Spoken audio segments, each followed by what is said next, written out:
Hi, wait, Niall. Can I be heard? Oh, I have to admit them all. I see.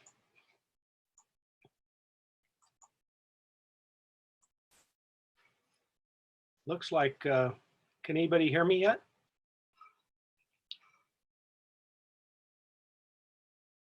Oh, I may, you know what it looks like is that they've implemented more features here by having I don't think I changed these settings, but instead I'm having to allow you guys to come in. So you're like in a waiting room. There we go. I just got out of the waiting room. It looked like Here comes Lloyd. Hi, Yep. Jim. And then you have to specifically turn on the audio, I think. Ah, okay. And I Yes. also clicked on unmute Yeah. all. Unmute all. Yeah, if you want to keep us quiet, you have the power. This meeting is being recorded. Yeah, if you guys don't want me to do that, I won't. I've been doing it just for the fun of it, just as a feature and sharing it with the crowd. So if you don't want it to be recorded, actually, did it tell you it was being recorded so you had to agree to be recorded? Yes. Yes. Okay. Yeah. All right. So at least it's disclosed. So Yes.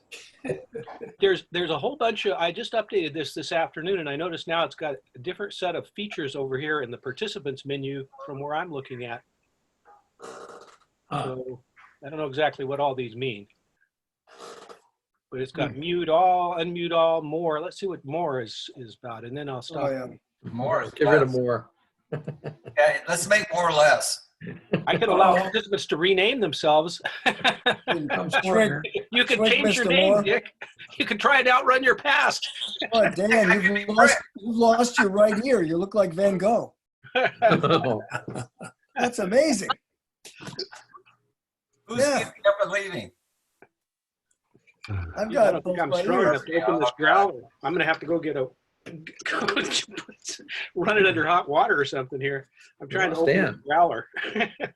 Dan he was adjusting. I'll be back. Play amongst yourselves, guys. All right. Brian, how's Ava doing? Brian. Oh my gosh. Some of you guys have or have not heard, but my wife's youngest son died 2 weeks ago Oh, no. Oh, no. in quite awful circumstances, which I've been working on an email to send to you guys and other people, but it's not easy.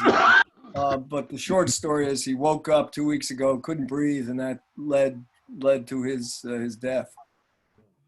The quick story was that he had, apparently, this is the unofficial, he had an infection that arose from him biting his tongue that led to a catastrophic closing of his windpipe.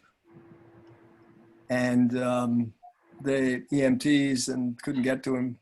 He didn't get, he thought, oh, my tongue's a little sore. And, but then the night before he said, my tongue is starting to swell, and he should have gone to the ER room immediately. But he didn't. And Wow. sadly, that was led to his death. But, I mean, the one thing, when they say on your medicine bottle, if your tongue starts to swell, go to the doctor. They mean it. They mean it. That's we're actually pretty delicate. And there was it was a lot of heroic ER activity and ventilators and so forth over the next 36 hours. But he never recovered from the original loss of oxygen. So How old was he? 42. Wow. 42. Oh, man. Yeah, damn's right. Jeez. So Brian, I guess I was out. I missed. Who is this person? It sounds terrible. Ava's youngest son Oh my God. died of a medical fluke accident that's called Ludwig's angina, we think. Hmm. It it's often associated, well, it's a rare thing. The ER doc said in 10 years he had seen 3 cases of the guy in South Lake Tahoe. It's often associated with an abscessed tooth, Wow. where you get a runaway bacterial infection, which produces toxins that get flushed down your throat. Your throat then reacts to these poisons and seizes up and causes, loss of, you can't breathe. And God. as we all know, you got to be able to breathe. So, yeah, at first they thought it was COVID, but not. And of course, the EMTs probably thought the same thing too. So that may have altered the response. I don't know. It's a tragic thing. When all We're of sorry. us know us old folks shouldn't be seeing young folks die. That's for sure. Anyway. And I know the word's been circulating among the group, but so I don't know how far it had gotten. I've been talking to people, but clearly it's hard to do a lot of that all at once. I was sorry, Brian, when I stopped at your house, Donna and I were doing our downtown walk. Oh, We had no idea what. oh no, Dick, that was a great socially acceptable visit. We really enjoyed it and stopped by anytime for a 3-meter chat.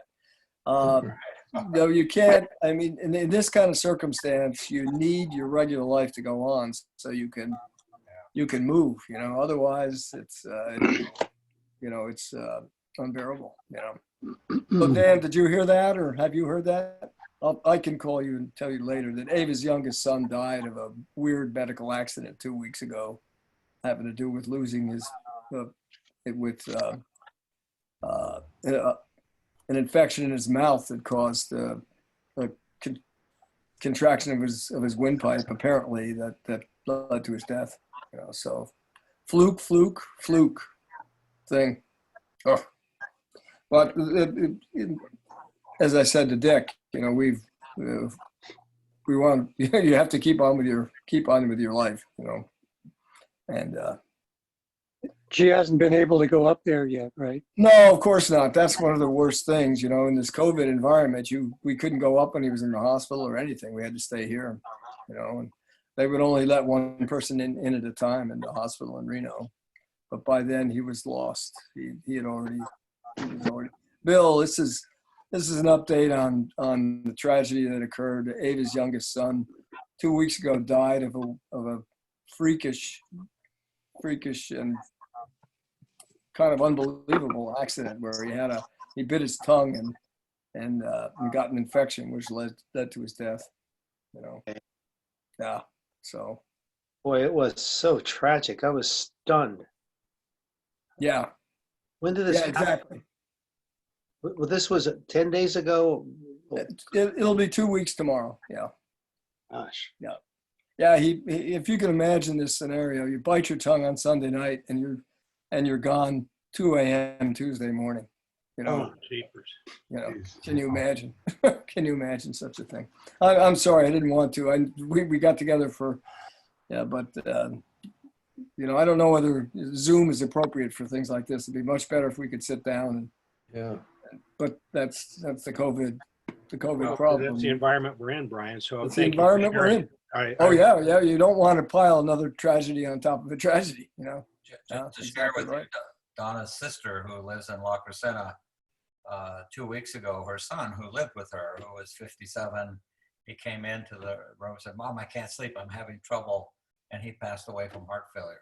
Oh my gosh. Oh dear. I mean, and just to have your son living with you and Yeah. get away like that, it's just. Oh, yeah. Yeah, that's another case of parents shouldn't be burying their kids, man. That's not right. Yeah. That's not right.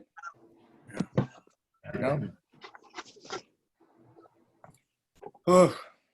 But one thing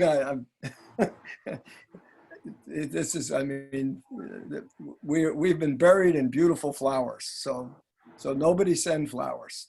But if you want to celebrate Thomas, get a good to-go dinner from one of our great Livermore starving restaurants and wash it down with a Sierra Pale Ale. Yeah, Sierra Nevada Pale Ale. That, Or you can find now Pennywaits. You can get takeout beer at Pennywaits out the back door. So this is this there is we the go. pale ale. yeah, Thomas would be he'd be lining up. Yeah. How old was Thomas? 42. Oh, Yeah, exactly. He's got kids. No, he doesn't. They didn't have kids. They married late and didn't have kids. Yeah, so there were no kids. And that's it makes it easier on his widow for sure. Right, But, yeah. But she's having the expected hard time. So Eva, we're thinking about her. Yeah. Indeed. I know that she's So sad. getting it. Yeah, tell Ava we feel for her. The support's been tremendous. I'll tell you guys, you can't have enough of that. Keep it coming. Anything else to share before we start? Yeah, sorry, Niall. This was it just Had to come out. had to come out kind of. But I'm glad it's out. yeah, I'm thanks for listening. Well, okay then, let's start. Here's our book. And Wow, a hard copy. my daughter gave me some years ago, and I got curious about it, so I picked it up, and I was wondering if Livermore was in it. So I looked it up. Yeah, Livermore was in it, and then I got curious about his travels and it said that the maps were in the book, but they weren't. So where are the maps? And I was led to a Bancroft Library in University of California, and I went over there and did some searching, and I found some stuff. So I want to show you. This is one thing. This is a table he did. Wow. Can you see it okay? Part of it. Okay, the leftmost column is a number. So this is his number of his entry. And the 45. second thing is the course. And N stands for north, and I don't know what the numbers stand for, but he's heading northeast apparently. And the next column is distance. How far did he go? And then I am puzzled about some of the other things that are on there. I don't know what they are. But this is his original handwriting. I got an original copy of his stuff and photographed it. So that's one. Very neat penmanship. It's really lovely. Yeah, it really is. Back And when then people could actually write. Yeah, I can't write like that anymore.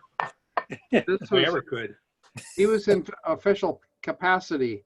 Oh, And yeah, on that's this one, he penmanship. changed the county line between Mono and Inyo counties. And he wrote about it and wrote about where it was. And then I really wanted to know about Livermore. So I went looking. On the left hand, these are what? Those are locations that he went to one by one. And then this one right here says Corral Hollow. Well, how about that? Yeah. And to the right of that, it says, oh yeah, right underneath that, it says Zimmerman's and parentheses, Livermore Pass.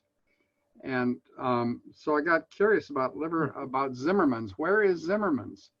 And Zimmerman's is a building that still exists, and it's on the east side of the Altamont Pass in what's the name of that down there? Mountain House, and it is there. Ah, So if you want to go there sometime, we could go have a beer over there at Zimmerman's. It's a beer place Still now. there. Yeah, it's a beer place there. A lot of It's a building. motorcycle people go there. oh, okay. Yeah. They're all some people, as I remember. I think I'll pass, if you don't mind. Okay. We Now, can- some things that impressed me about this book. This guy loves to write. He just writes and writes and writes and writes, and he'll stay up at night and write. And I think a lot of the time when other people on his crew were sleeping, he was sitting up in the tent writing. And I wanted to read a little bit here, something that impressed me. It's on page 48. And this is titled, "What do you do when there's no duct tape?" That's my title. So we intended to move on this morning, but before day it began to rain hard and rained at intervals in all morning. It cleared up at noon, however, and we will move in the morning. Peter has repaired the weak wagon wheel with that universal plaster for ailing elements, rawhide, and says it will now go. We will try it. I had no idea of the many uses to which rawhides are put here. I was in a house on a ranch where a rawhide was spread before the beds as a carpet or mat, and bridle vanes and ropes and lassos are made, fences are tied, everything is done with rawhide. Sound like duct tape? Another thing I noticed about him, when he's writing about a place, it is so visual.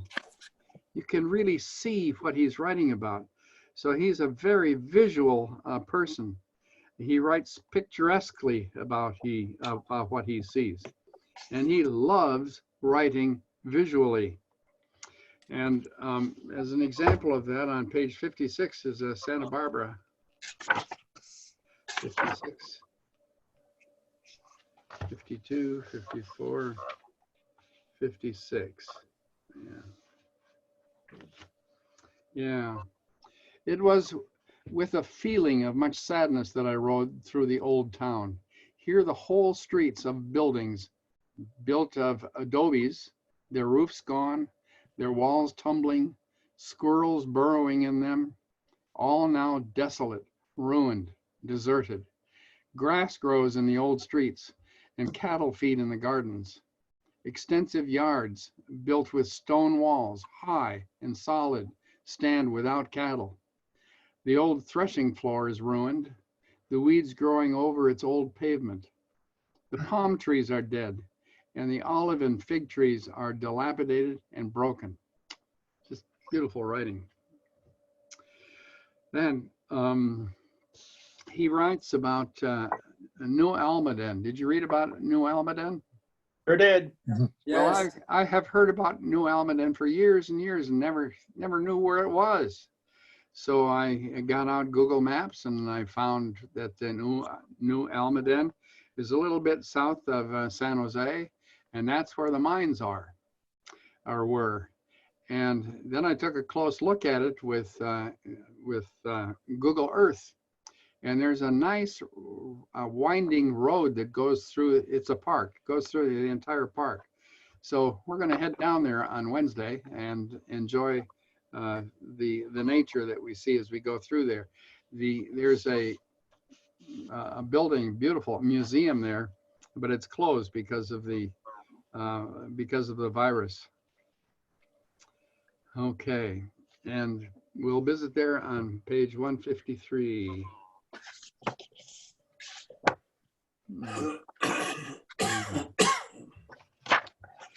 He says, Monday, August 5, I visited some limestone quarries and lime kilns near town. Lime is burned for the San Francisco market. All the arrangements are very fine and complete, and about 5,000 barrels per month are burned. The proprietor, Mr. Jordan, was very kind and showed me around. These people own a large ranch, raise their own cattle, keep their own teams, cut their own wood, etc. They have schooners for shipping the lime, and the wagons they use in drawing it to the wharf are enormous. These wagons draw from 90 to 150 barrels to a load, each barrel weighing 200 to 250 pounds. Surely quite a load. Well, I got to go see that. Do you know what the lime was used for? Yeah, I do. Man, I was What is like, it Dan does used too. for? Well, what was it used for? Don't leave It's- me in suspense. Cement. It's used for Cement. making cement, I think. Making cement. That part of it. Okay. I thought something exotic. All right. Yeah, no, it's essential building material. Another thing I noticed as you read this book, he talks about sometimes he's in cities and sometimes he's camping around the fire. He loves camping. He does not like being in the city. He feels so comfortable out in nature and around the fire and with his small group of people there. And lying on the hard ground. Yeah. And I was surprised to find that there was a state fair in Sacramento in 1861, way back then. Okay, I'm going to pause at this point and let you guys chip in. Maybe you ought to call on people. It's a little hard to. I can go next if you want. There were Okay, yeah. uh, Dan, thank several you for- things that Go ahead, Dan. there were Thank you several for things what that you impressed me. I've read occasional parts from John Muir's travels and so on. I think Brewer is a much better writer than John Muir. And there was a trip apparently they went on together. It was in another book I read about a ship that got stranded in the ice up above Alaska, trying to find the North Pole. And apparently Muir and Brewer were both on this expedition. The expedition went to Alaska and then they got a different ship to go up to try to reach the North Pole. But anyway, the comment of somebody on the ship is that Brewer was 71 years old and Muir was 61 years old. And apparently they were the two best raconteurs on the trip. Every night they would tell stories of their travels and stuff. And this person said, Brewer more than adequately held up his end of the storytelling. The other thing that really impressed me is his description of the Indians and the places they went where the Indians lived. And it was clear to me that he had a very strong bias against Indians. Yeah, I agree. Everything he said about them seemed to be negative. Yeah. And it struck me that the Indians, for hundreds, if not thousands of years, were able to exist in this environment without support from ships and, killing huge amounts of animals and everything. And so he lacked a sympathy for how to live with nature. There's numerous episodes in there where they're waiting for food or protection from the army and things like that. And it just struck me, he was unable to sympathize with the Indians. Part of it may be that at that time, apparently, the Indians were still attacking white people and, horrendous ways of disposing of people once they were attacked. But still, to be that unsympathetic about fellow human beings struck me, I guess it was typical of the times, but he didn't seem to be able to transcend that. Yeah. And another thing that impressed me was that, the Civil War was going on the whole time he was out there. Yeah. And, he was trying to get news from that and everything. And I didn't know initially whether or not California was a state, even though, because he talks about, coming from the States. Well, California became a state in 1850. So when he was there, it had already been a state for more than 10 years. And so when I found that out, it made sense that there were people that wanted to secede. And he also had almost no sympathy for those people either. They were always described as being of lower quality lifestyle and so on. So those were things that I really learned. And the parts I like the best, as you can see from the email attachments I've said, is the descriptions of the mountains he climbed. It seemed like if there was a mountain anywhere he could climb, he would climb it. That's right. I could go next here if you want, because I came to it late. I'm not is very prepared. It's my classic mode these days of not being ready. But I did read the introduction and the story about his letters and the assembly of his letters and so forth, and some of the early arrival, coming through the Panama Canal and up to get to California, that voyage. And I also read at the end when he goes back. Not through the canal. Yeah. Yeah. No canal. It was interesting speaking about the native people. When he's talking about people in Nicaragua, he talks about they are much more pleasant looking and more indigenous than the black people he saw in Panama. So there's a little bit of a thread that echoes to one of your remarks there. And again, about the mountains, he's really delighted to see volcanoes in southern Guatemala erupting so that they can see them in the night sky and can see the molten lava flowing down the side of the hill and see steam gushing, up from the water and so forth. So I thought those were interesting takes on it. But I also thought it was interesting, the selection process, both of the geology survey, being the chief geologist for California, and then his selection, sight unseen, based solely on introductions, and then turning out to be just a marvelous companion who didn't get caught up in disagreements, was always sort of regarded as an amiable sort who was able to bridge differences, and they sort of alluded to, and that came in handy several times along the way. But the other guy was a little more pedantic and so forth. But it looks like it's just an interesting trove of these letters, dutifully copied and sent to his family, his brother, I guess, and then passed around to others, and then to be set aside for him. And that was one set of his journals, his personal letters. And then he had other journals along the lines of the official recording notes he was taking and some of the other stuff. And also they came from the point of view of an agriculturist, not a geologist, but with a sound training in science. And so bringing that sort of discipline and view of stuff to what he was observing. And that he was a careful observer, not quick to jump to conclusions and so forth. So all in all, the taste of it that I got looked like it's pretty interesting. And that kind of a writer, I'll follow anywhere. Those passages that you read, Niall, were just delightful. Mhm.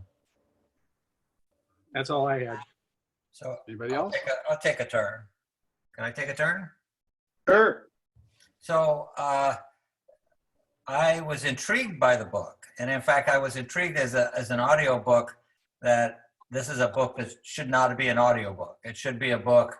I was struck with the desire to actually read this book and be on a car trip or with Google Earth and be able to go up along the pass and see the things that he was seeing them as he's seen them, and to look at them, how different they have been and how they are changing. I really liked a lot of his anecdotes of what it was like, living in the 1860s when he's on this. One of the things I listened to today that was sort of typical, when he talks about the difference between horses and mules, about how great it was to take a mule and ride a mule up a hill, where forget it with a horse. And it was just, the power of the mule. I was also struck by how much of California was Mexican at that time. It's sort of funny. We talk about, it's a good thing we have these Latino guys who do our yard work, even though they can't do it now. But it was how the gold rush and all these things that happened after that changed everything from when it was when he was there to, sort of the way it is now. So I'm sort of struck as this would be an interesting book to take a month trip up and down California, use this as a vehicle, go to certain places and say, this is how he saw it then, and this is sort of what it is now. So I find it as sort of an interesting peek back to the past versus now, although I do see it as a lot of work. You got to work, you got to really study the book, and you really got to figure out where he is when he's talking about these things. But I found it very engrossing. I really enjoyed the book. Okay. I'm done. Okay, I can jump in. First of all, Niall, thanks for picking this book. I also enjoyed it. And when I was reading his writing, I'm like Pat. I did the Cliff Notes version. I didn't put as much time as I should, so I kind of picked my spots. And using the free copy that that Dan found from Yosemite, that was really very helpful. But his writing reminded me of the same impression I had when I was watching Ken Burns' Civil War series, and I was really impressed by the writing of the soldiers writing home, you know, from the battlefield in the Civil War, and Brewer's style and attention to detail and was very similar to that. So I was thinking, you know, in the 1850s and 60s, you could get a pretty good education, you know, if you had the opportunity. And I didn't read much about him, but I gathered that he was had gone to Yale, and clearly, you know, in the middle of the last century, all the smart people went into geology,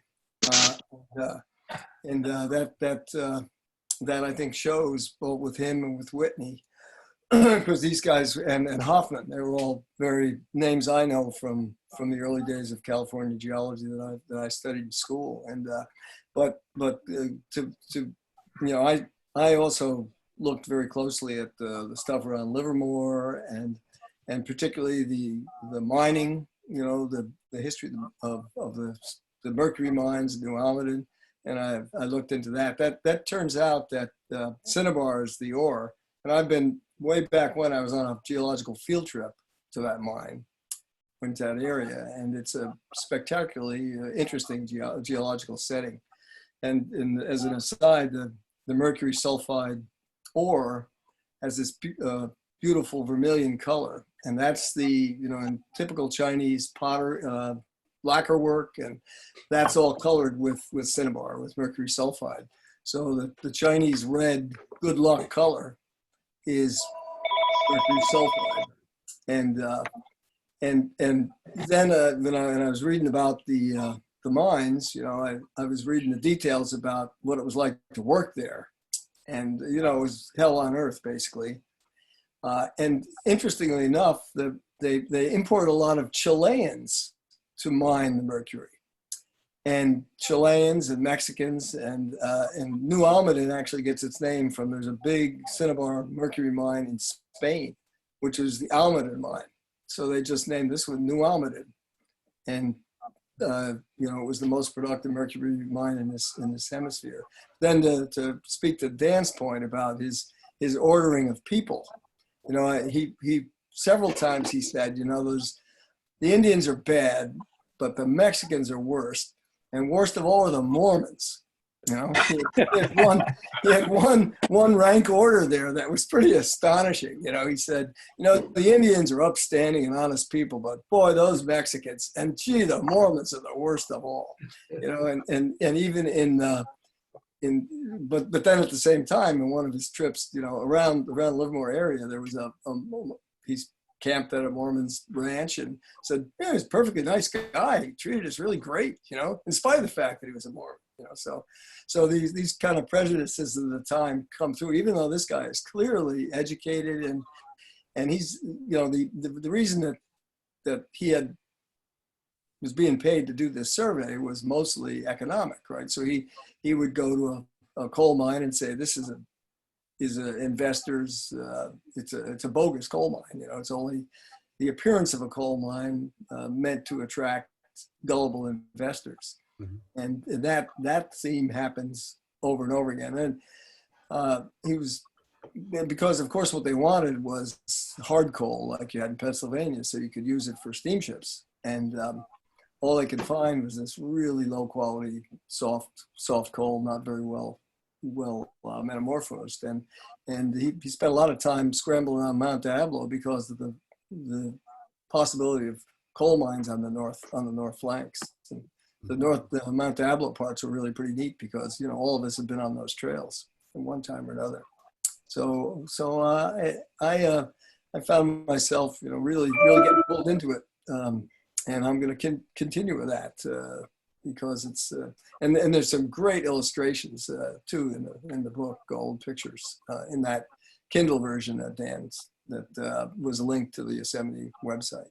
So there was a particularly one that had a great picture of a beer keg mounted on looked like on top of an elk's, what do you call it, skull bones. They had set up a little party site and Oh, yeah, I remember that. Yeah. and that beer keg balanced up there. He said, "Yeah, we've been working hard. We've decided to go into town and buy." And this was a pretty substantial keg of beer. It looked like like an 18-gallon barrel or something. Yeah. So and it was really fun looking at the stuff for Livermore and Coral Hollow and San Ramon Valley and You might want to spend some time on the stuff about the Sierras, because I think his descriptions of it, not being a geologist, I can only go so far with that, but his descriptions of the lava flows and the granite, plutons and all like that. exactly. Yeah. I would be curious to see what your reaction is, because in some ways he surprised me about having some notion of how those things might develop, not plate tectonics or anything like that. Yeah. But modern thinking for 1860, I was impressed. I will look that up, because that turns out to be pretty hard to understand if you don't know plate tectonics.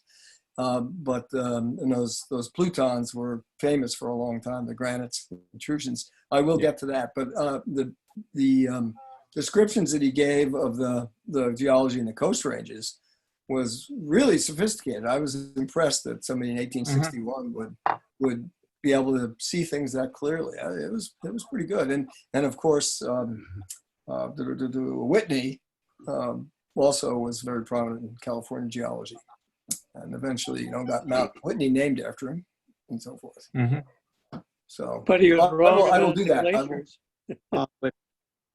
Anyway, that's enough for me for now. Okay.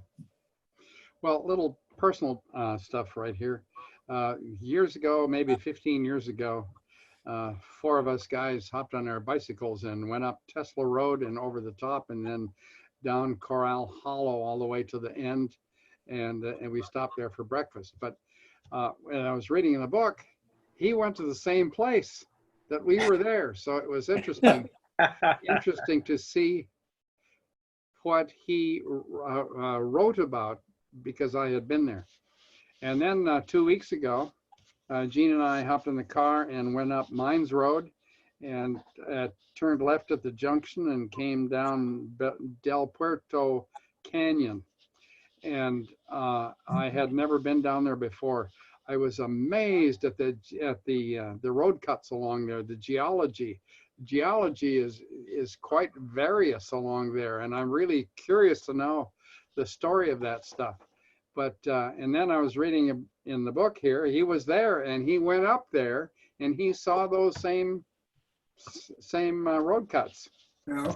So that was great. Probably hasn't changed that much. Yeah. No, that hasn't changed much. The road has a new surface. That's about the only difference. I think they had plenty of dynamite then, and they knew how to make road cuts. Yeah, they used it well too. Indeed. Wait, I should say something. I read 75%. Can you hear me all? Yes. Yes. I read 75% of this book. I read it on Kindle. I wish I'd bought it hardback. But I really struggled to get 75% because I discovered this is not the way to read this book. It's not a novel. It's anything but a novel. Yeah. Yes. It's a good 1,000 stories, but I don't think I would sit down and read a good story out of the AAA travel guide and like it. I could like a few at a time. But this is something I wish I'd read over a year's time. Taking my map out, I did find a map that had all the places he camped and the major things he saw. You could click on them. And if you could do this over a year, you would read one section, maybe travel there, look at it on the map, look at some pictures of what it looks like now. Because one of the things that was interesting to me was all of the towns which still are there, like Firebrook. Passed out on Highway 5, I had no idea it was a going concern like it was. And there were all these towns that we hear about alive and well, and now they're just, you know, these little tiny things that we pass through, or bigger towns like Visalia. I had no idea it was such a big deal at the time. So I would do this over a year's time, and then I wouldn't have this feeling like I was slogging through all this stuff at the end because I just couldn't take it all in. It reminds me of when I tried to cram for my my logic exam in college, which was really a stupid idea. My God, I was reading logic for, terrible. This really takes a long time to let it sink in and do what I think some of you did. Look at maps and go and visit the places. Then you can take it in. I think that's the way to do it. And rather at the end thinking, oh my God, can I read another page of this? But every now and then you'd find something and you think, well, I got to read that. Yosemite, I wanted to know what that was like in that time. I was, of course, looking for Livermore. I really didn't find the town. I found Coral Hollow several times. You know, he put up and down there. And one of the interesting things is, of course, we've all lived here. So it's not new to us. We can see some of that in our mind's eye. But again, that's why I'd like to have the time to travel to it. Okay, some other things that came up for me. Starr King was mentioned several times. He was very, very much praising of Starr King, who was a minister in San Francisco. There was the Unitarians are the people who are left over from his mission here, and he hints at the Chinese establishment in San Francisco that there was a Protestant service there that might have been what became Donaldina Cameron House, because there was a Presbyterian mission that tried to rescue some of the women who were enslaved in Chinatown, because that was a big deal at the time. And that grew through the 70s and the 80s and the 90s of the 19th century. The other thing that caught me was all the property schemes. Good heavens. We think there's issues now with property and people trying to speculate. Well, that's nothing new for California, because the speculation was just intense. I had no idea. There's people trying to game the Spanish land grant system as it became American, and all sorts of rascals, as he calls them, and good people as well. I thought that was fascinating. I'd like to spend more time with that, and will, as I hope in the future. Did you notice the earthquakes? There were two of them. Yes. Yes. When I didn't realize we'd had plenty of warning. I had this is probably going to happen, and yet we built San Francisco anyway. But to find the evidence of the fault where it had actually split the earth, and there was a story of a woman in a horse who'd fallen in, I thought that was really interesting, because I didn't know there was earthquakes that soon in the memory of the area, but there were.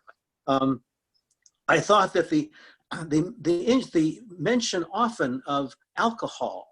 I had a friend who did a paper for his PhD or his THD about California religion, but what he ran into that's fascinated him was the big problem of alcoholism. He said it was just completely out of hand in San Francisco, the Bay Area, and in California, and hence all the demon rum stuff. It wasn't there just because people hated people walking around a little drunk, a little high. It was a huge problem. It caused family problems and split up families, created a lot of orphans, a lot of pain. And I can see that as he mentions how much whiskey and alcohol there is.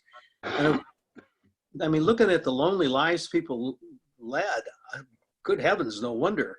It was a tough life to live out there in the middle of nowhere by yourself, because there were several of those people living pretty isolated lives they ran into. I thought the hospitality was interesting, how people would take them in and feed them overnight. When they had very little, they would actually, share with them. But on the other hand, they had no TV, no Wi-Fi. And so that was the entertainment, and very little of it came along for many people. So it was fascinating to see that. Like the rest of you, his view of Indians was pretty Anglo. And he was a child of his times, that's for sure, the way he spoke of Mexicans. Chinese they were just completely a puzzle to him, as far as I could see. Just get it. He went to a Chinese play or an opera. Remember that? He could not make heads or tails of the Chinese scale at all. It just was absolute noise to him, and the gongs and everybody running around. It just there were no guides at the time, so he was just completely mystified, and so the culture just walked by him, and he kind of alluded to that. And I think in his mind he thought, somewhere I'll figure this out. Well, he never did. Never did. It just eluded him. And so that was very fascinating to see how that happened. I did notice that with the Indians, he had a lot of sympathy for the cruelty that Anglos had done to the Indians. He talked about that, saying, really, Anglos done a lot more than the Indians they ever done to them. No wonder they don't like us. Yet he had, you know, his Anglo idea of Indians, but it was a kind of a mixed thing with some real sympathy for the cruelty that was done to them and the way people took advantage of them. Let's see. I did find some maps, and those were interesting. I thought that Mono Lake was a fascinating description. Where did you find the maps? I looked them up online. I searched around and found one map that kind of showed, you know, where he went. And another, the one map I found of interest had all sorts of dots on it you could click on, and it would tell you what place it was. I don't think it said the date, but it would tell you it was this place that he had camped or whatever. The lab was specific to the book? No, yes, I looked it up under the book's name and found it somehow. But it's mixed with talk about Whitney as well, because, you know, Whitney was the boss of all of that. Also, if you notice, when he went to it was Shasta. When he climbed Shasta, it was like climbing the Alps. I mean, when you read it, you can see if he had crampons, he would have had them on, and ropes and all that stuff. But he just scrambled up there to the top, and he's measured it and decided this is the tallest peak in California. And so obviously this is before Whitney, because Whitney beats it by a few feet anyway. But it was so impressive to him, and he made it impressive. And I thought it was most interesting to hear kind of one of the first views of people from the West climbing that mountain. Well, that's enough for me for a while. Like I said, you can tell by what I'm saying here, I wish I'd read this over a year's time and visited the sites. And again, I didn't realize Hayward was around at that time. Haywoods. Yeah, Haywoods. That's right. Haywoods. Haywoods. Neat ring to it. Haywoods. Was around, and so I look at them with new respect, actually. So, all right. That's What's enough. interesting also was he was able to take a steamer from San Francisco Red all the way Bluff. to Sacramento. Well, he went to Red Bluff. I don't in know if fact. you Yeah. can do that anymore. You got a riverboat up to Red Right. Bluff. Oh, yeah, there were Yeah. all around the bay. You could take ferries and steamers everywhere, I think. Yeah, Well, it was a book that's but you couldn't do that today. No. But you could Bart working then? What's that? Bart Bart working. working then. Yeah, Bart was a mule, I think, in this story. Yeah, I don't think I remember. I don't think I remember the flood of Yes. 1862 or 61 or Yeah. 2. 61, 62. Yeah. Yeah. And it started in December of 61 and into Yeah. 62. Yeah, that sounded awful. Well, you know, it reminds me of 1963. Remember when we had those terrible rains and floods that washed out big towns up north like Wiat, Oh, yeah. and Yeah. killed a couple of the Mad River went over its banks and took everything out in Arcata. It was like that, and the whole Central Valley was flooded, and we've seen that a couple times. That's amazing. Forgotten about that. And the next year, it was hardly anything. The next year was what? There was hardly any rain the next Oh, year. yeah, that's right. It was, Yeah. it was a drought. Like, Yeah. yeah, I Yeah, can we go talked next. about how hot it was in that whole running across the Central Valley in a drought. Oh, yeah. Well, along that line, when he's walking along, he's talking about the dust, and the winds come up and it gets dusty. And then apparently it had been a drought for about 2 decades before those rains in 61. Yeah. Incredible. I just want to add something I noticed about him as a person. Wherever he went and he met people, he was welcomed. So he must have had a kind of personality that would draw people to him and invite him in. I think He was he a good actually comments storyteller. on that in the introduction. He kind of says that the Whitney was a little abrasive at times, as you imagine someone. Mhm. But he said he could kind of smooth things. He could kind of get people to get along, and he comments, I think somewhere in the introduction of the first chapter, that was one of his roles, was to kind of grease the wheels and get people together and get them so they were enjoying themselves and talking about things, not fighting about one thing or another. Yeah. He seems The to other have done thing, I that don't rather know, naturally. I don't remember if it was in the book, but I read a brief biography of Brewer, and apparently he had been only married for a little over a year. Right. Oh, yeah. Both his wife and his son died, Right. and that's why he joined the expedition. Yeah. Whitney invited him, yeah. He wanted to get away from it. Well, Reef. Another thing about him that I noticed rather consistently, he would meet people, and rather than running his agenda, he was listening to those people, and then he would tell about those people that he had met. So he was really listening to people, letting them into himself. Well, if I could go from there, is that Go. all right? I agree. I thought he was an excellent writer, Dan. I thought he writes tremendously well, and I loved hearing about all the stuff that you guys have mentioned.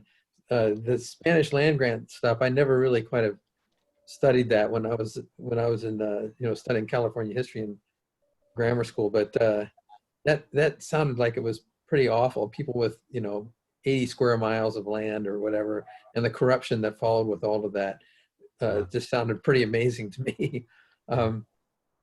He also talked and the fact that there were so many mines of all different kinds. I remember maybe some of you went on the field trip. Sunset School would take kids up to Malakoff Diggins up north of Sacramento, which they claim, which in the 1860s or 70s was considered one of the first huge environmental disasters, and it's what caused all the runoff of land. What they did was they made little reservoirs up in the mountains and used that to wash out the land, which ended up bringing all those tailings down into the Central Valley and washing and flooding towns and things, and it was just terrible disaster from way back then. But it's a state park now, and the fact that people would do that sort of stuff without any care, I mean, I guess it makes sense, right? People are that way, but wow, that was pretty amazing, some of those things.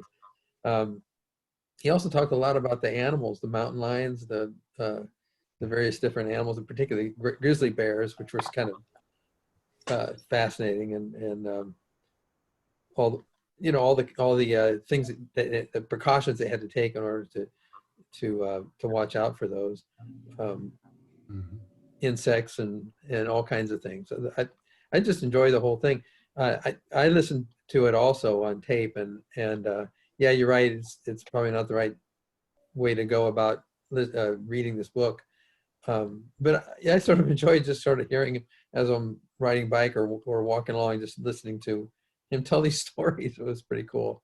So anyway, I enjoyed it. Thank you, Niall. I want to add, we know about the geysers. I've heard about the geysers for many years, and I've never been there, and I thought that would be a really interesting place to visit. And then I read about the geysers, and here's what he said. Here, let me say, by way of introduction, that the geysers are not geysers at all in the sense in which the word is used in Iceland. They are merely hot springs.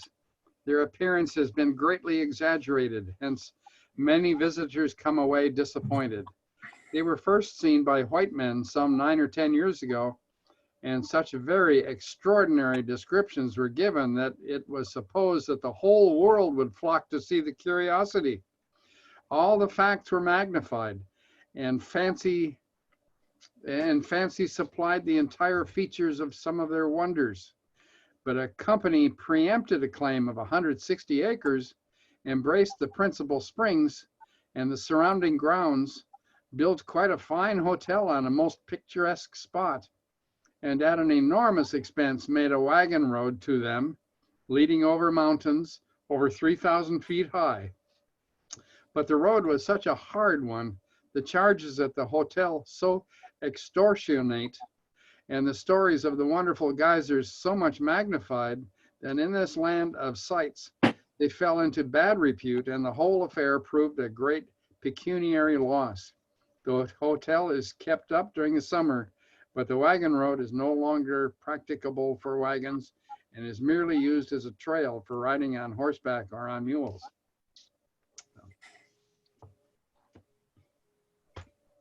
Yeah, it just shows how good his descriptions are. You can imagine it. Yeah. It also shows you that PR men have not changed. When it comes to, This is just one of many schemes that he mentions of people trying to speculate on what they found and exaggerate it or hide it if they thought it was to their advantage. I was just amazed at how active scheming and gaming was in that era. I think that's one of The coal One of mine his big- in Mount Diablo was one, right? Mhm. Wasn't there a coal mine in Mount Diablo that he was? Yes, yes, actually, none of It's the still there. and he was there weren't many coal mines he thought were worth it, as I Yeah. remember. Almost all coal he thought was second rate and not really all that much worth it. I yeah, kept waiting. that's correct. The Black Diamond Mines, they must have had a different name because that's in that area. Well, that's the one by Diablo. Yeah. what I thought. And the coal there was not praised very highly, if I remember right. No, it was, Yeah, that's it was poor coal. Coal, yeah. one of his big themes was, and he seemed to be kind of immune to it. He was a fairly focused guy or something, because he was around all these miners, all get rich type guys, all these coal things. And, he said, oh, we've got 250 mines and these 3 might actually make money. No guarantees, but it might make money. Everything else is just crap. And he somehow was not blinded by any of that. He wasn't enticed by all the mining towns and all the girls and all the booze and all the this and the that. And he was a very focused guy. It was he didn't get distracted by that kind of stuff. He just found it interesting and odd. Was my impression. Yeah. But, Well, he was more educated, I think, than most of the people that went out there to try to get rich. That's If you for read his Yeah. biography, he spent a lot of time traveling around Europe, and that's apparent in his Yeah. writing too. Yeah, So because he's a he highly educated compares guy. things to the Alps and the Tyrolean Alps and all that kind of stuff that, he's been there and he said, this is better. Hey, Dan and Steve, instead of your next bike ride in Sri Lanka, maybe you should do California. California, I've already done that. Yeah. Do you talking about it at the library? Yeah, I haven't done California yet, but for my 60th birthday, I rode the length of California. Oh, Wow. Hey, Yeah. you remember Benicia was mentioned in this. Let me read a passage that's Benicia and the gaming that's going on. I had no idea of in Benicia. This is 52% of the way through the book. I have no other way to know where I am. Benicia is a very dull place. Scarcely any business. Although the rival of San Francisco, the capital of the state, a large city was laid out.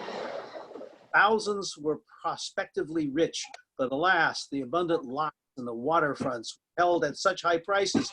Everyone must get rich rapidly by the rise in the value of his property that no one could buy. All speculated and none built.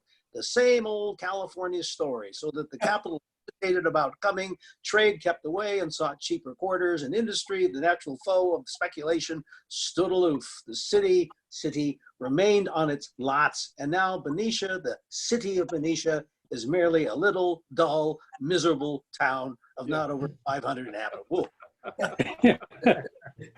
Makes you want to move there, huh? Tell me what you really think. And then he said Sonora was a beautiful town of 3,000 people, which is about what it is now, I think. Yeah. I think a lot of his mining time, like Colombia, he spent some time in Colombia. Yeah, And I visited there a couple times. I think spent the night once or twice, and kind of looks like it was just the same. Yeah. It's true. It looks like it's frozen in the gold rush. Yeah. Yes. That was the Well, I highlight of think- Colombia. I think that's consciously the thing, that there's no real reason for it to be there except as sort of a memento of a historic time. Yeah. Yeah, there's a quite interesting mine tour there, actually. That an old gold mine you can walk Yes. through in Colombia. No, I was really impressed, having traveled up and down to Oregon by Shasta and all like that dozens of times, having traveled down to Santa Barbara dozens of times with my little PhD effort, which did not finish, but I've been through a lot of those areas, the first chapter and the first book and the second to last book. And I've been through those areas myriad times, mostly on the freeway, just watching things. But it coming back to the writing, the clarity of the writing, the vividness of the writing, and say, yeah, I've been over that path. I know what he's talking about. I know what it looks like. It's, even with the changes of 160 years of modern development. Yeah, I know more or less what he's talking about most of the time. And, then there are some areas I'm less familiar with, but yeah, he seemed pretty remarkable in his ability to describe things. And so much is different and so much is the same. And it was surprising about the place names. A lot of the Spanish place names were in place, which probably makes sense. But even some of the things that weren't Spanish place names, wow, that's what they call it now. And so, yeah, it was very interesting. And it was a marvelous book to read. I did read the whole thing. I started 2 weeks ago and I finished it at 5:45. Perfect timing. You Yeah. didn't have a chance to forget Starting it. at about 4:30 this afternoon, Hoyt. Oh, you beat me. Or I had more precise calibration, one of the two. But just dipping into it, from just at the beginning and the end and reading about it really sets it up it's really fun to hear you guys who took the time to listen to it or read the whole thing, share your impressions of it, because I love somebody who can tell you this kind of a story. Oh, yeah. Warts and all. But it's so unique. I mean, the fact that you're talking about something, 150 years ago and the personal of it, where we live. I mean, it's kind of hard to think of another book that could capture that kind of feelings. Yeah. No. Well, it took some pretty good skill of writing, because I can imagine a lot of things, if it was just description, just people he met or something like that, it'd be very probably tired and tedious, very dated. But it wasn't really dated at all. It was just a different time, and he could describe enough of the culture and the biology and the geology, and oh, that's pretty cool. No, I thought it was, I read a little bit of Clarence King was one of the guys that went with him. Right. And he also wrote a book about traveling in California. He does a lot of his book is focused on the mountains part. And there's just no comparison. It's like what the feeling Bill had. It's just a slog to get through Clarence King's writing compared to the way Brewer writes. I thought, like Brewer would be like sitting next to a guy at a bar, have a couple of beers, and he'd tell you all these really fascinating stories. I wouldn't get bored. I could listen to him all night. Well, that's interesting, because in the book, the portions I read talked about that guy King's book and said he was the real glamorizer and made things exciting and thrilling, whereas in Brewer's writing, it's just straight up. It's just the way it was. So it's interesting. Yeah. The book actually has a little section about that writing, and it touts it as, I don't know what phrase they use, but something along the lines I said, that he kind of glamorizes it or makes it more thrilling or something. Yeah, he tried. Yeah, I think King is not a natural writer, whereas Brewer was. Mm-hmm. Yeah, I think a couple of them that stick in my mind are his battle with the great battle with the skunk.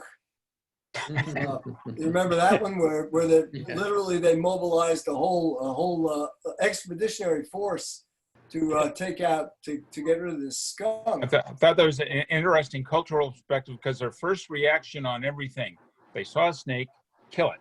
particularly a Exactly. rattlesnake. And there's logic to that, but if you saw most of anything, your immediate reaction was to kill it. And I think that's something we've grown out of because we don't have to go out and hunt for our food, and we've got enough technology. While you hear of mountain lions and grizzly bears occasionally harming people, you know, it happens once or twice, a couple times a year. It's not an issue. But at that time, you know, people got killed by things, and so they looked at it different. But it still was a little jarring to say, you know, you see something, start shooting at it. Bam, bam, bam, bam, bam. That's right. But then there was an interesting story about the rattlesnake that he battled and cut the head off. Yep. And saved the fangs and all the interesting scientific parts. And then the snake with the head cut off still struck him. Yeah, right. Yeah. Yeah. And in the footnote it said that shook him really. He had to. This thing was. Yeah. And he does comment on how the psychological part of it, that he knew all the bad stuff was sitting in his pocket and wasn't going to do any damage, but it took him a long time to get the adrenaline out of him and say, you know, oh, that thing bit me and I might die. And it didn't have a head. Yeah. Then there was the rational mind didn't matter. An interesting story about San Ramon Valley. I think it was a local story where, you know, he would interview these old mountain men, these guys who would talk about, oh yeah, before the gold rush, California was really a nice place to live. And then all these people showed up and started crashing the place. And he's talking to one of these guys and he said, yeah, I remember a time when on a weekend, I think this was in the San Ramon Valley, 10 or 15 guys went out and lassoed 24 elk, and we had an elk barbecue, you know. Yeah. Catch the elk with a lasso and put them on a spit and, you know, invite some people over for a party. He said, but now when Brewer is there, he said, I don't see any elk, but there sure are a lot of skull bones, you know, everywhere. Because these guys just blazed through and shot everything that moved, and boy, there's nothing left, you know. They needed Humboldt there to realize there might be long-term consequences of all that. No, yeah, they needed Humboldt. Yeah, they did not have Von Humboldt to tell them what really was the big picture. You're right. That's true. Yeah, the thing we haven't talked about is how tough these guys were. You know, they didn't have sleeping bags. They were sleeping sometimes without anything, and often just a blanket. And it, you know, to me, just, you know, I go camping and I'm uncomfortable even in a tent with a sleeping bag. Oh yeah. Yeah. They just, well, I thought I was very impressed with the physical fitness of, you know, say, oh, today we went up there and we hiked up a 2,000-foot hill and down that and up another one. And then we counted kind of another 3,000 feet up to the top of a peak. And then we wandered back and got home in time for dinner and said, well, I'm impressed. And then he was impressed with one of the guys he was with when he was in the Kings Canyon area. And they went off and they said, you know, this guy was impressive because he went off and did an extra 20 miles and climbed an extra 1 or 2 14,000-foot peaks just for fun. And, you know, yeah, it was a whole different world. But you also could tell that by the end of that trip, it looked like he had worn himself out pretty well. He was ready for some genteel East Coast living. Right. That's right. By the time he got across Panama and killed a few mosquitoes, he probably needed a break. Yeah. Probably ended up with the malaria to boot. He lived to be 82. Yeah. So he was tough to start with. And yeah, just kept going. Lived a good old life. Had a lot of energy chasing girls, it seemed, you know. I was, as we've said, you know, there was still a lot of native presence at that time. That kind of surprised me that there was still some left. But, you know, he would often say, yeah, there's a lot of Indians in Santa Cruz, for example.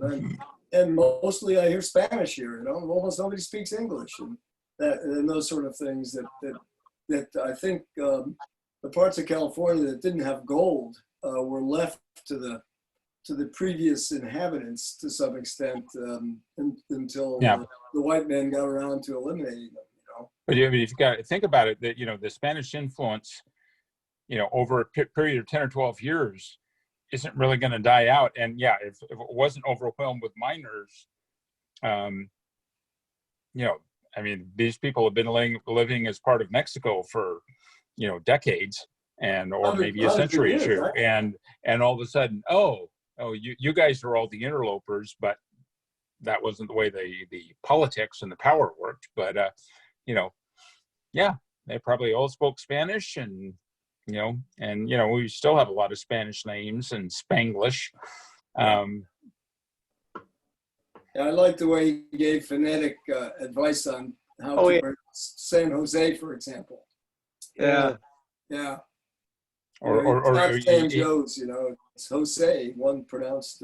He was calling Vallejo a Spanish pronunciation. It's really not. It's pure Spanglish. It's a little bit of both. I thought it was interesting also about the missions. They were pretty much in ruins when he went through. So somebody spent money since he was there, to restore them.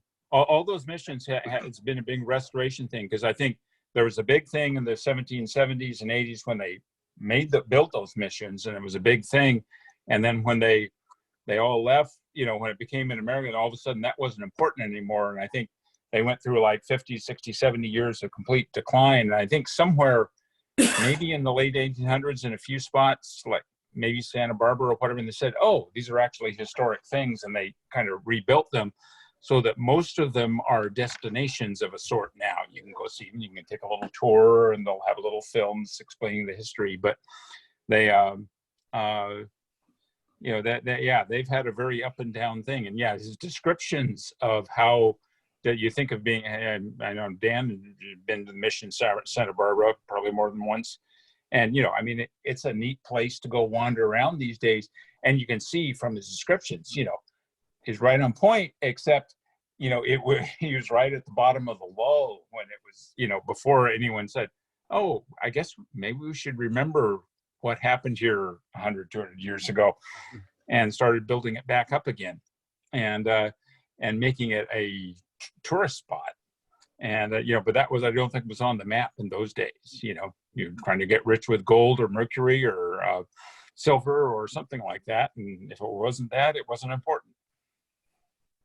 No, I think that's right. It was the attitude was very much extractive. Yes. Take out what you can. Also the perspective that the world was infinite, and you just took what you could out of it, which I think it's a relatively new thing. The world, at the scale we deal with in the 20th and 21st century, it's very finite, and we can burn it right out of existence if we want to. Yeah, even if we don't want to. Yeah. No, that's true. Can I ask a question out of the tune of this? What's our next book? Fair point. I have no idea. Does anybody else? I don't think we've chosen, have we? Have we chosen a person? Who's in charge of the next book? Dan left, and Yeah, I don't know. I've got a couple of candidate books, but I don't know when I think I'm not up for rotation. Who's in charge for May? Pardon? Who's in charge for May? Whose house is going to be? Yeah. House, yeah. Dan left. Who's gonna dress up? Yeah, Dan left for a while. Oh, he left entirely, didn't he? Who did it last May? Yeah, who did it last May?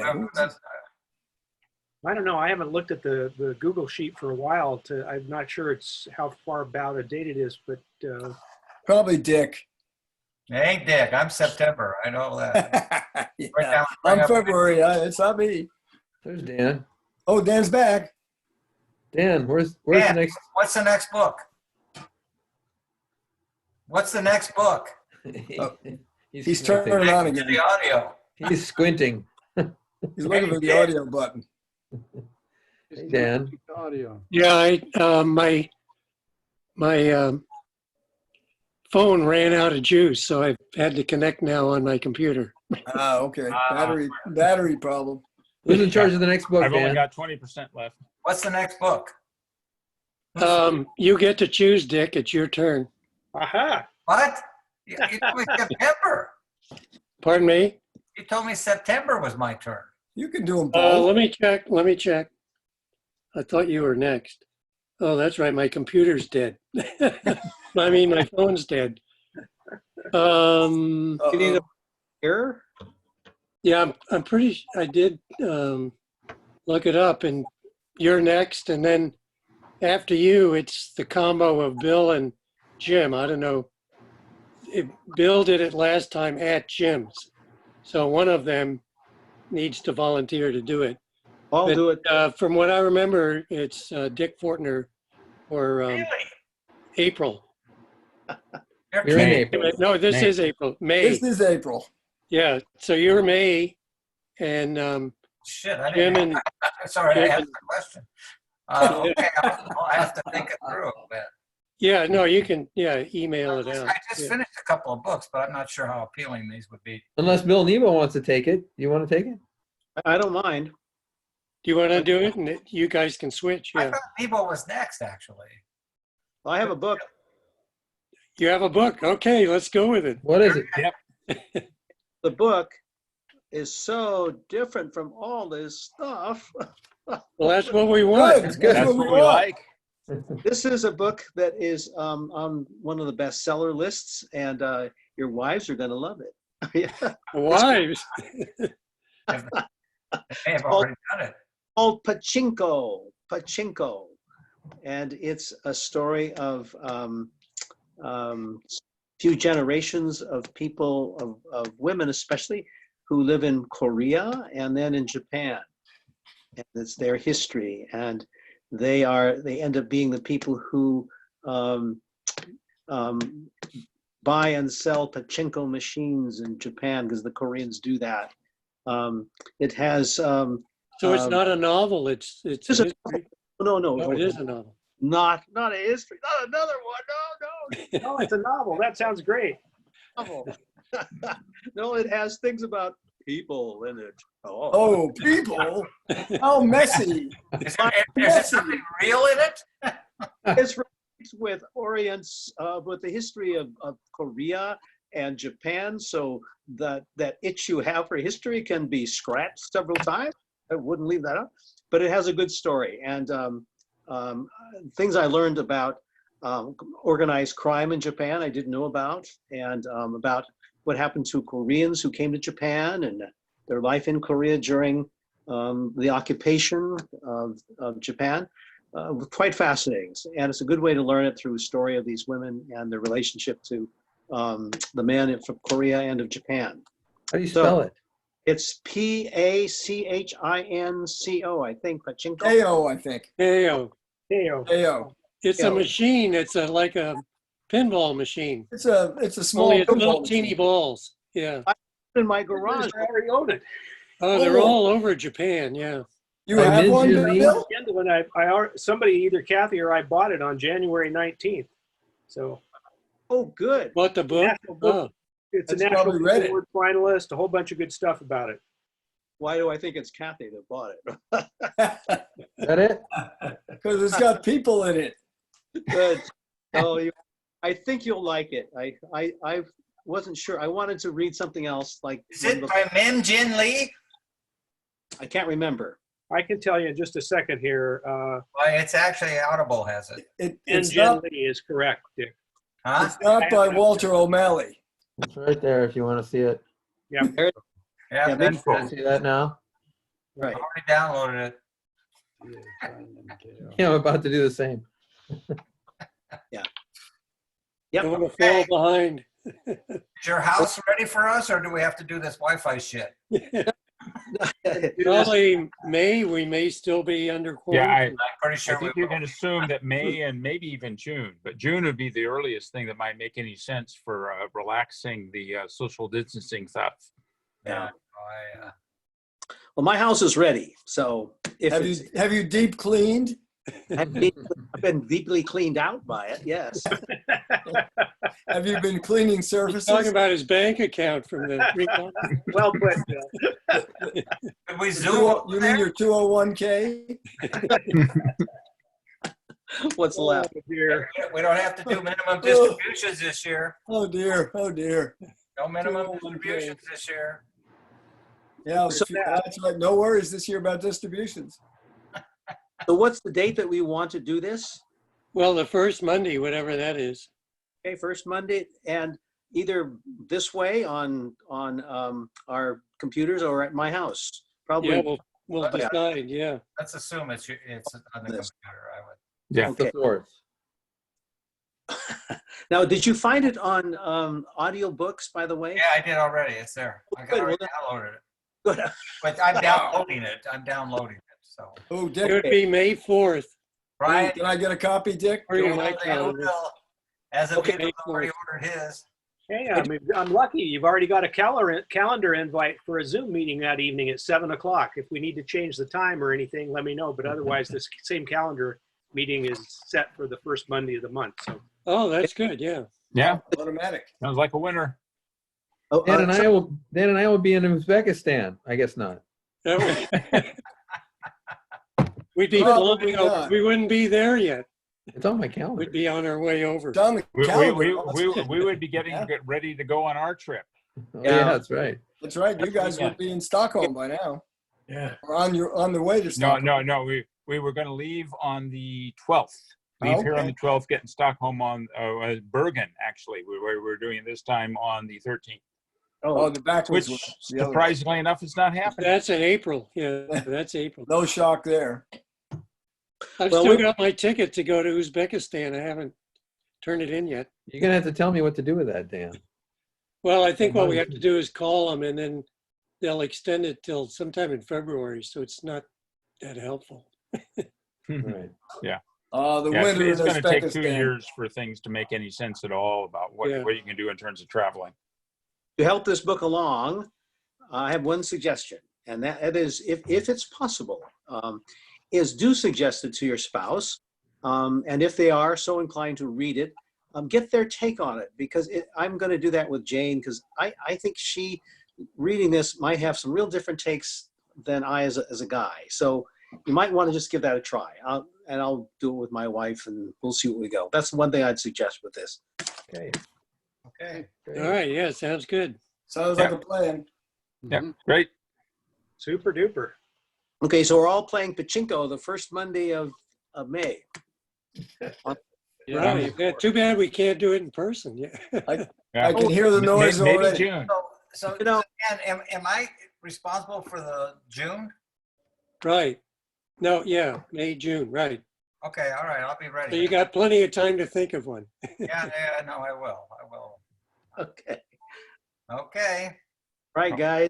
Thanks, Good everybody. night. Fun. See you Wednesday. Thanks, Niall. Good night, all. Good book. Welcome. Yeah. Excellent book, Can we Niall. cut down on Thanks. very beer good. drinking? You're welcome. Yeah, Way to Thank go. you, Niall. Good choice. Thank Good you. show. excellent. Thank you all.